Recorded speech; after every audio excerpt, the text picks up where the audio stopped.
High বন্ধুরা, সকালে ঘুম থেকে উঠে আমি চলে এসেছি আমাদের ফুলের বাগানে। আর এখানে অনেক রকমের ফুল লাগানো হয়েছে। সকলকে জানাই গুড মর্নিং, আর কৃষ্ণের নাম দিয়ে শুরু হোক রাধে রাধে।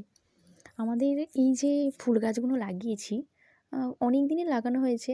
ফুলগুলো তেমনভাবে সুন্দরভাবে এখনও ফোটেনি, কারণ দেখো এখনও কুঁড়ি আছে অনেকটাই, তেমনভাবে এখনও কমপ্লিট হয়নি ফুলগুলো আর কি। যাই হোক, তোমাদেরকে বলি, এই যে সর্ষের ফুল দেখতে পাচ্ছ, মূলোর ফুল, না এটা সর্ষের ফুল নয়, সরি, এটা মূলোর ফুল।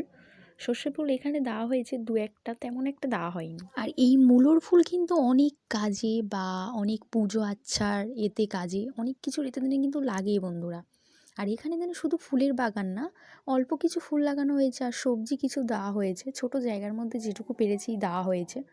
আর দেখো অনেক রকমের ফুল দিয়েছি, আর সর্ষের ফুলগুলো কত সুন্দর, মূলোর ফুলগুলো খুব সুন্দর লাগছিল বন্ধুরা।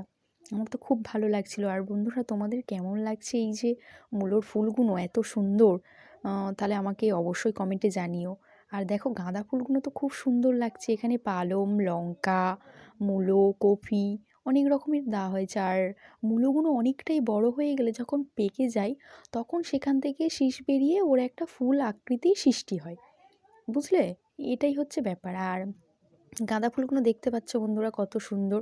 গাঁদা ফুল তো সবারই ভালো লাগে, গাঁদা ফুল পুজো আচ্চার জন্য খুবই ভালো, ভালো একটা ফুল। আর এটা ধাবা গাঁদা না, এটা চুটকি গাঁদা বলা হয়, তোমরা অবশ্যই জানো। আমার তো খুবই ভালো লাগে। আর গাঁদা ফুলগুলো কত সুন্দর হয়েছে, দেখো গাছগুলো কি সুন্দর, সব দিকে একেবারে ছড়িয়ে ছিটিয়ে হয়েছে। আর কুঁড়িগুলোও খুব সুন্দর লাগছে বন্ধুরা, তোমাদের কেমন লাগছে জানিও বন্ধুরা।